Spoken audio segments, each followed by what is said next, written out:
En el episodio de hoy me encantaría abordar junto a ustedes varios principios fundamentales para crecer, invertir y preservar su riqueza.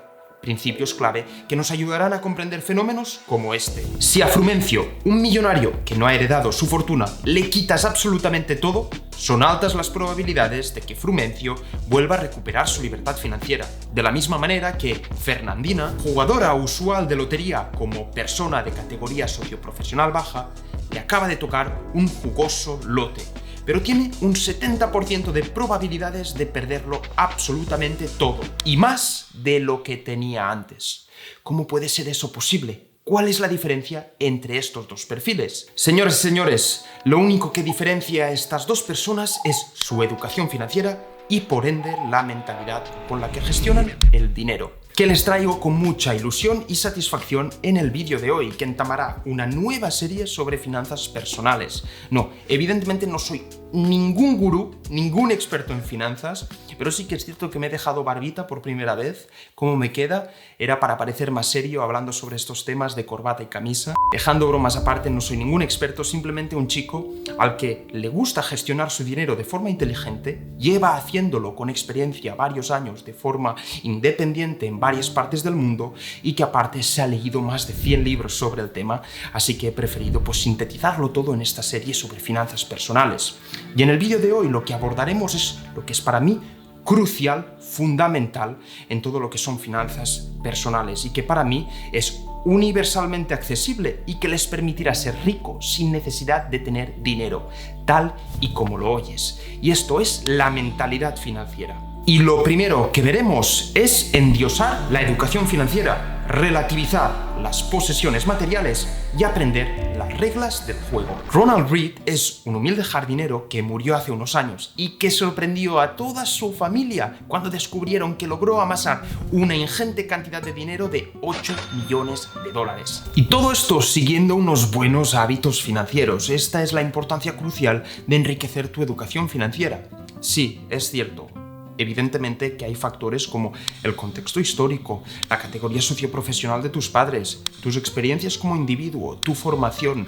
Estos son factores aleatorios que pueden tener un gran impacto en la proyección de éxito financiero de un individuo. No lo vamos a negar, es por eso que me encantaría presentarles dos principios de funcionamiento con los que yo personalmente rijo mi existencia a diario. 1. Nunca determinar el valor o potencial de una persona según su patrimonio o las posesiones que tiene. Nunca sabes si, con tus oportunidades, esta persona que no las ha podido tener hubiese tenido más éxito que tú. 2. Relativizar el éxito financiero de los demás, ya que no sabes cómo, cuándo, en qué circunstancias y gracias a quién lo han obtenido. Pero eso no quiere decir que debas de responsabilizarte de tu situación y atribuirla a un tercero, como sería el Estado o tus padres. Y tampoco quiere decir que estés condenado a la pobreza. Todo lo contrario, una cosa es asumir la realidad, la otra es ignorar tomar acción masiva. Por eso, debes responsabilizarte absolutamente de tu situación. Sobre todo, a medida que el mundo de las finanzas se democratiza a través de libros o las redes sociales, los determinantes aleatorios que podían haber condicionado mucho en el pasado pasan a tener menos y menos importancia y terminan siendo excusas. Y no esperes que en la escuela lo hagan por ti, ya que están demasiado ocupados explicando conceptos como el modelo atómico de Schrödinger y otros conceptos o conocimientos poco aplicables, sin ánimo de ofender a Schrödinger y a sus increíbles aportes a la física, a la química, etc. Pero ya me habéis entendido. Lo que quiero decir es que la vida te da una baraja de cartas aleatoria y tú tienes dos opciones. Primero, quejarte sobre las condiciones del juego y abandonarlo, tirar la toalla, o aprender las reglas del juego para ganar al sistema. Con este segundo principio, que es, no es lo que ganas lo que importa, sino lo que gastas. Dime, ¿cuántos boxeadores declaran bancarrota unos años más tarde de retirarse de su carrera profesional? Ali, Foreman, Tyson, la lista es muy larga, pero claro, es evidente. ¿Quién son ellos, los campeones del mundo de boxeo, para rebajar el ritmo de su lujosa vida? Hay apariencias a mantener y egos a los que alimentar. Hay dos sesgos cognitivos que te mantienen pobre independientemente de la cantidad de dinero que tengas. El primero de ellos es el efecto Diderot. Este efecto se genera cuando se impulsa una venta que desencadena la compra casi automática de otros artículos relacionados con el primero, disparando así tu gasto.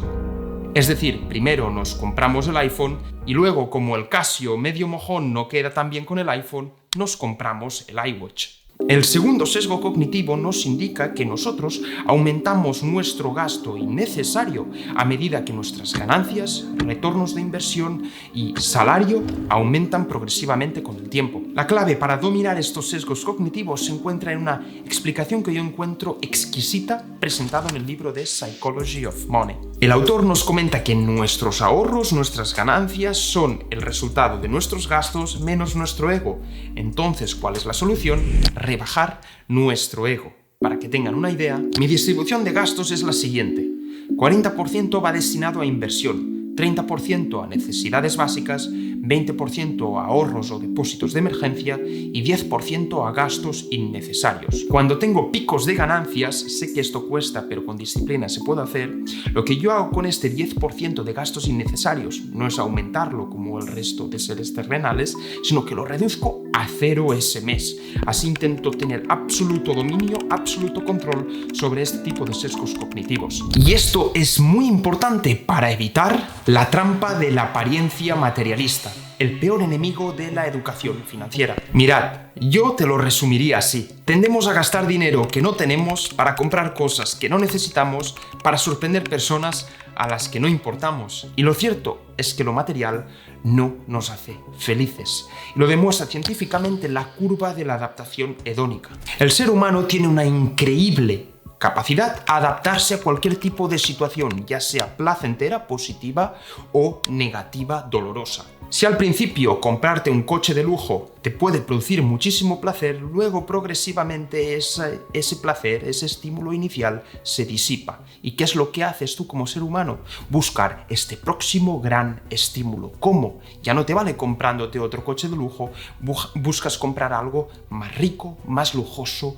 más único, más auténtico, más escaso. Entrando en este círculo vicioso alimentado por el hiperconsumo materialista. Hay una paradoja que a mí personalmente me abrió los ojos con respecto a este tema, y es la paradoja del coche, que nos indica precisamente que esta práctica es muy errónea. Mira, os explico.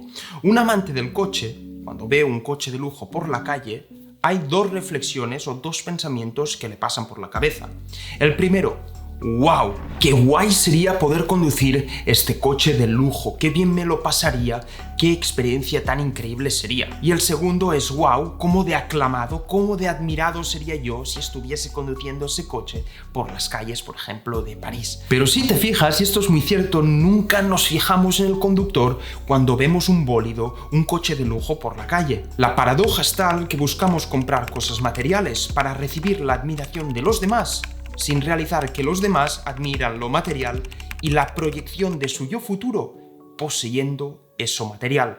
Pero en ningún momento nos admiran a nosotros. Si queremos ser admirados, lo que yo prefiero, por ejemplo, es cultivar otros valores, como por ejemplo el honor, el coraje, la disciplina, el rigor, el respeto a todos sin importar su procedencia, sus rasgos, atributos, género, de dónde vienen, qué hacen, de qué categoría socioprofesional salen. Y mucho menos admirar o considerar que la riqueza de alguien está basado en sus posesiones, en lo material, ya que la riqueza es invisible. Sí, evidentemente que alguien que se compra un Ferrari tenía dinero, pero ese dinero, el valor del Ferrari, ya no está en su cuenta. Además, ya no hay ningún cartel explicatorio, ningún aviso que nos indique cómo esta persona adquirió ese Ferrari. Si ha pedido un préstamo o no, si llega a pagar el mantenimiento del coche o no, si para comprar el coche ha tenido que hipotecar su casa, o si para comprar el bólido ha circunscrito a los niños de una actividad extraescolar provechosa o directamente ha decidido no tener una familia. Si quieres comprar algo sin comprometer lo que de verdad te importa, yo tengo una regla que uso muy a menudo, que es la regla de los 20. Solo y solo si tengo el dinero para comprarlo 20 veces, puedo considerar la compra con mi estrategia de las 5 preguntas. Que puedo presentar esa estrategia en otro vídeo si ustedes me lo piden en los comentarios. Además, lo que yo nunca voy a permitir, nunca, es que la adquisición de algo material para satisfacer únicamente mi ego perjudique lo que son el estado óptimo de los activos más importantes que yo considero que todas las personas tienen. Y estos son en los que tú también debes invertir. que son invertir en libertad y tiempo con paciencia. A los seres humanos, como animales racionales, nos encanta mantener el control absoluto no solo de nuestras decisiones, sino también lo que preveemos que serán los resultados de las decisiones que tomaremos, es decir, la libertad. A eso le llamamos libertad, la gestión de nuestra vida sin la interferencia de un tercero. Y según mi parecer, la mejor inversión para obtener o recuperar esta libertad es invertir en tiempo. Os comprendo perfectamente. La presión que recibimos nosotros los jóvenes a día de hoy, sobre todo los hombres, sin ánimo de ofender, es insensata, ya sea por las redes sociales o por la sociedad en general. Todo el mundo en las redes sociales parece millonario, todo el mundo parece haber ganado en el juego de la vida. Pero eso no es la realidad, pero eso no es así. Amigos, amigas, la realidad es que esto te va a empujar a buscar la riqueza rápida, la riqueza inmediata, y eso no existe. Puede que hagas la jugada del siglo, pero eso solo pasa una vez, y las probabilidades de que tengas esa suerte son casi nulas. La riqueza siempre va a ir acompañada del cultivo de ciertos valores. Y si tu interés es hacerte millonario, más tarde o más temprano, de forma inteligente, es totalmente posible si inviertes de forma inteligente tu dinero en fondos indexados y tienes en cuenta la importancia del interés compuesto.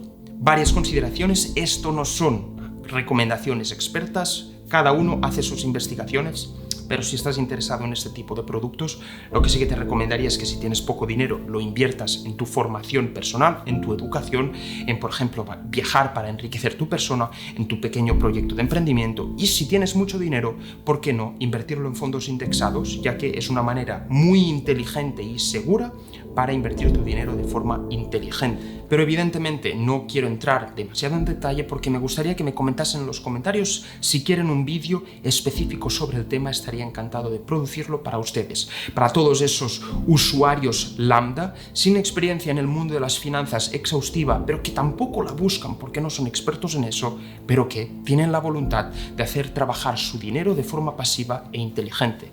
Díganmelo en los comentarios.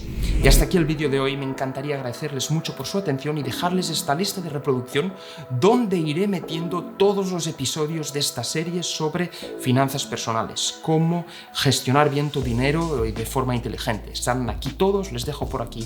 Muchas gracias por su atención, gracias por su tiempo, gracias por hundir el botón de like, por comentar en los comentarios y recomendar este vídeo a una persona a la que le deseen progreso y mejora. Un beso a todos, gracias por su apoyo, les debo todo. Un besazo y nos vemos en el próximo vídeo.